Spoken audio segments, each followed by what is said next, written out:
Up first is the approval of the meeting minutes from March 14th. Is there a motion? Second. And a second. Any questions on the minutes or comments? Hearing none, all those in favor, please say aye. Aye. The minutes are approved.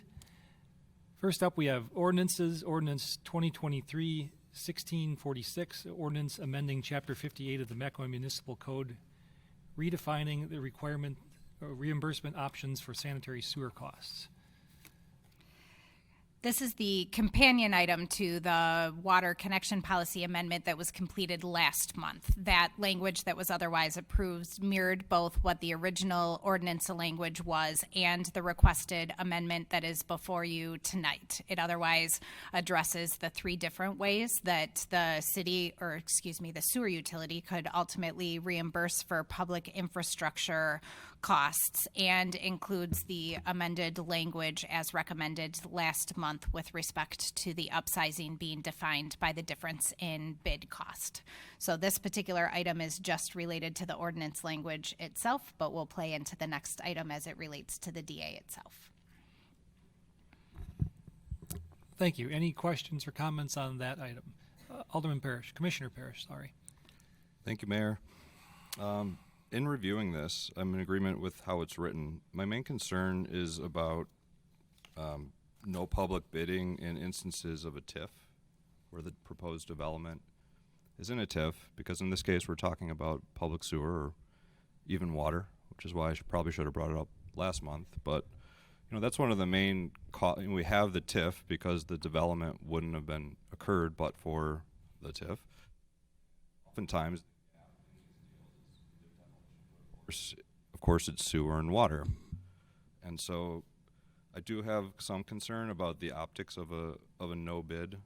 Like sewer water contractors, oftentimes developers have their own vendors that they prefer, and maybe they're not the most cost effective. I don't care if it's not in a TIF, but if it is, don't we owe the public that duty, or am I misinterpreting? I think you are misinterpreting. We do require a public bid when there is reimbursement. The only option for not is if the developer ultimately decides to do build and contribute. If they do build and contribute, then they don't have to bid because there is no reimbursement from the city. Okay, that's just not how requiring that the public bid be administered by the city is not always the most effective method, and then you kind of went into all these reasons. So you're saying it's covered under the other two reasons? That's why I'm saying our bid. They can publicly bid it. Okay. All they'd have to do is follow the state statute requirements for notice. But if they don't otherwise have to follow the city requirements for public bidding, either way, we would ensure that we're meeting the state statute requirements. And in either way, they also have to follow the standard specifications. Under no circumstances do they get to build a superior or an inferior, I should say, product. It's a matter of whether the city administers the bid and the developer has to pay the escrow to us prior to the project versus the bidder or the developer being the one that bids it, and then the utility just reimburses. But in both scenarios where there's reimbursement, it would be bid, unless it's a build and contribute. Then the developer may select their own contractor, but there is no reimbursement. As long as that's clear in this, there's pages of ordinance here, so as long as the city attorney agrees with that, I'm fine with it too. Yeah, I think that you'll find that that's pretty standard, throughout the state in terms of how bids are handled in that circumstance, or not handled, as the case may be. So. Okay, good question, comment. Any other feedback? Hearing none, all those in favor, please say aye. Aye. Any opposed? And that ordinance passes. Next up, we have resolutions. Resolution 4045, a resolution authorizing a development agreement for Swan Ridge Farms Phase 1, consisting of 41 lots on 83 lot subdivision located immediately south and west of 10129 North Swan Road. Authorizing an amendment to Section 11F regarding the private sewer service to adjacent properties. I'm Please take sure- it away. Give us the up. Sure. update. I'm sure you all recall very specifically that we brought forth the language for the development agreement regarding the extension of private sewer service to the 2 adjacent properties that requested inclusion in the sewer service area amendment when the larger parcel for the development was also included. At the time that the language was otherwise written, it was for the entire development to be built all at the same time. The developer currently has a request coming forward to phase the development where they would only build the southern half of the development to start and not to ultimately then provide the sanitary sewer that would extend to the 2 adjacent properties. Therefore, we've included a proposed amendment to that original language whereby the developer, amongst other things, would be required to post a financial guarantee so that if that sanitary sewer extension is not built within the 14 months, that the city would have the opportunity to do so to provide that sanitary sewer service that was ultimately guaranteed as a part of that original language. Thank you. Any questions from the commission? Commissioner Strelchak, sorry. I think it's great. I think you addressed everything. Just for a point of order, who made the motion and second on the last item? Because I know we voted, but I don't remember who did.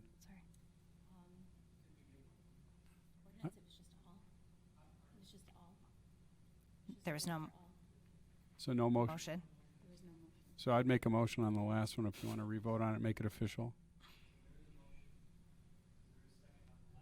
Second.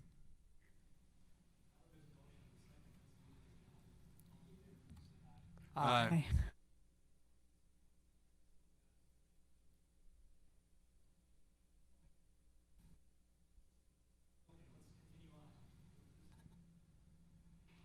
I'd make a motion to approval on this item. Second.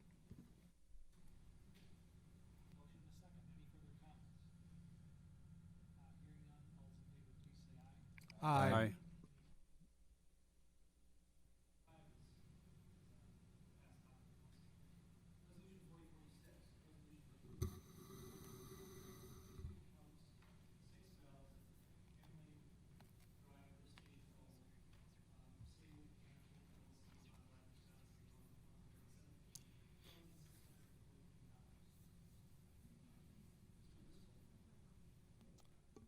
Good evening, Commissioners. This item is before you for the replacement of 2 pumps at the Tamerlane Drive Lift Station O. These were installed in 1970 and rebuilt in 2005 and have served their useful life. In addition to the pumps, associated valves will also be replaced at the lift station. This was based on a routine condition assessment that was completed that identified capacity improvements. It followed a sanitary sewer overflow that occurred in May 2020. The pumps are going to be replaced with the same size, 15 horsepower pumps. However, there's a force main capacity improvement that was approved last month, and this pump work is a complementary project. So again, this improvement work will avoid overflows and provide capacity for future growth.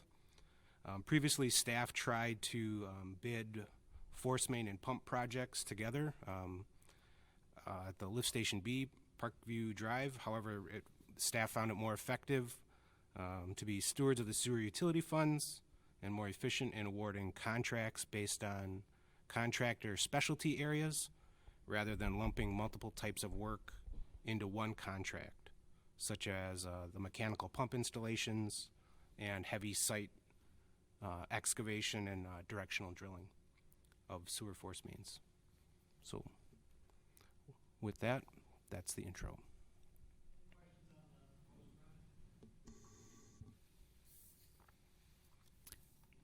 Move approval. Second.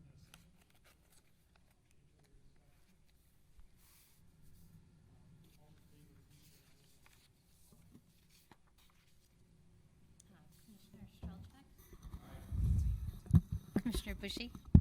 Commissioner Meyer? Aye. Commissioner Hancher? Aye. Commissioner Garrell? Commissioner Parrish? Aye. Commissioner Schneider? Aye. Commissioner Gebhardt? Aye. Commissioner Nerben?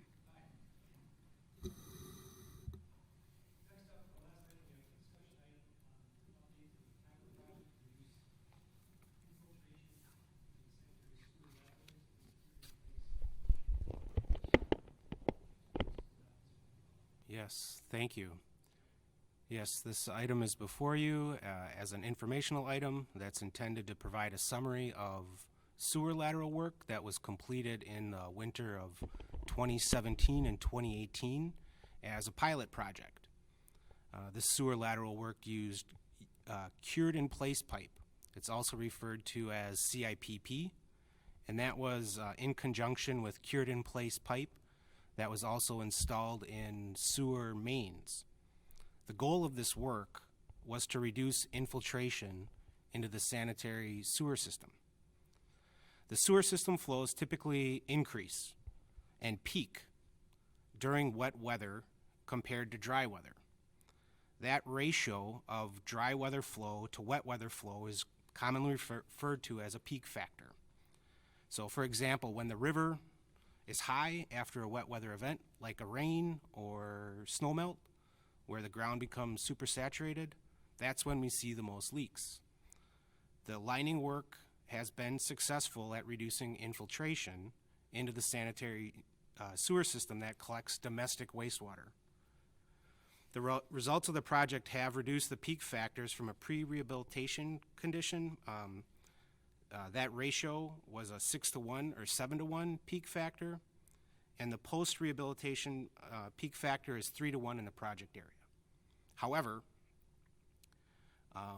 26 of the 34 CIP liners had defects. So the contractor proposed to remedy the defective work.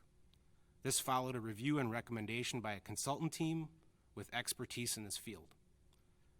Coordination with the property owners for quality assurance and quality control examinations also ensued. The contractor attempted to remedy those CIPP liners. Some lateral configurations were such that the equipment for trenchless rehabilitation was not feasible, so additional excavation would have been required. But property owners didn't want additional excavation. In addition, a number of property owners didn't respond to staff's outreach. So only 8 laterals with defects were remedied. The remedy work included epoxy coating in the 4-inch diameter pipe, and in the 6-inch diameter pipe, it was epoxy-based spot liners that were applied.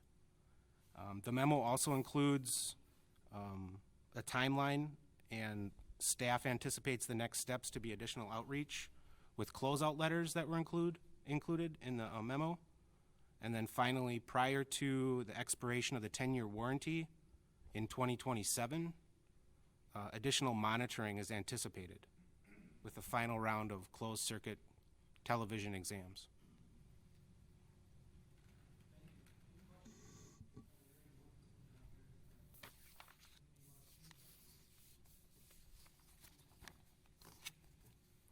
I remember you discussing previously the fact that some of these pipes had defects after the CIPP. Did we ever trace the reason that did not work as expected? The MMSD has been in the process of completing a study, and that study hasn't been issued yet. It is behind schedule. It was anticipated to be released. There's different explanations. The consultant that was hired, I identified it as workmanship as well as a resin that's no longer being used in the cured in place lining. I would also explain it as part of the curing process, where the pipe material cooled down too quickly, and kind of like a Chinese finger trap, it snapped and there was a circumferential fracture. I'm just asking because this was a pilot project, so I'm wondering if we would attempt it again without knowing. I'm hoping we would find out the etiology of the problem before we would move forward. Agreed. It's a polyester resin that was used with the felt-based product, felt-based liner, and the epoxy resin with a fiberglass type liner is what we used for some of the spot repairs where that was allowed per the plumbing permit. Another factor is making sure that grouting takes place to avoid resin washout in the liners. MMSD does not currently allow lateral lining for this particular program, so it's not an issue for that. But I do just want to note that we do still find it an effective method for our own mains. So it's not a sign of the industry itself, but unfortunately a sampling of the work that was otherwise completed. Thank you. Thank you, Mayor. Thank you, Director Driscoll. Good work on following up on this. You noted that 12 people did not respond to your letters. And then in the closeout letter to all these residents, it indicated that they were receiving a manufacturer's warranty. So did they get a manufacturer's warranty for what's still a defective product in the ground? Yes, yes. There's a LMK product warranty that's been issued. There's some property owners where there was no further action required, and they've already received the closeout letters. But then the ones that were defective, we were in the process of working on the remedies and presenting this status of the project prior to issuing those letters with the warranty documentation. So yes, the property owners will receive warranty documentation in addition to contact information with the contractor to follow up and city staff information. So if they change their mind and they do want to allow access onto their property later on, they can have the contractor come on and fix it because it's warranted? That's a possibility, yes. Okay. Good. Thank you. Sure. I think it's also important to note that there's a distinction between a failure from the city's perspective as it relates to what MMSD is telling us that they anticipated would happen here, i.e. no infiltration into the system, versus whether or not the product itself is good or not. So that you know there is arguably potentially some deviation between those two standards that would be acceptable in the industry as well. So the property owners that have just decided to take the warranty, still have that warranty and would be able to utilize it if they needed to, if it caused problems for them.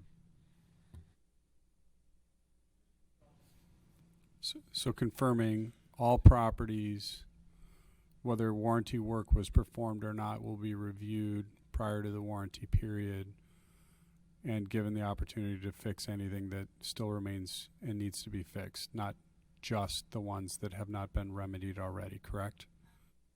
Yes, that staff's intent is to perform a warranty exam for quality assurance prior to the expiration of the warranty period.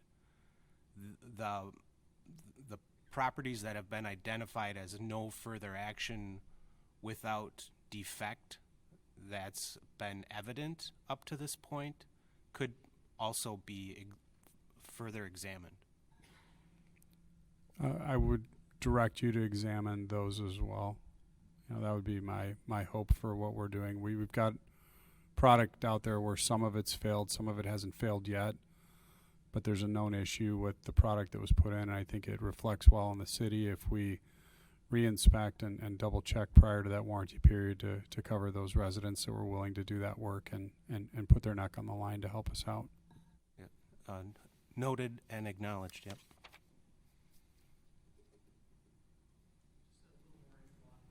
Just a little more info on these failures. Is it just that they failed to completely seal fresh water from coming in? But they still made an improvement? Is that really what we're talking about? Like no one's sewer lateral has collapsed, Correct. right? Correct. There's various conditions, and none of the liners have collapsed that we've examined. And Most of the nature of the defects have been like a circumferential fracture, and that was repaired with the epoxy resin in a couple of those cases, or a spot liner. So those warranty exams will verify the shape is maintained prior to the warranty period expiring. Okay, fantastic. Just wanted some clarification there. Thank you. Sure. You're welcome. Any further questions on this item? If not, that was just a status update with some discussion. I think we can be done. Is there unless there's another question, is there a motion to adjourn? Move to adjourn. Second. Motion and a second. All in favor, please say aye. Any opposed? We're adjourned.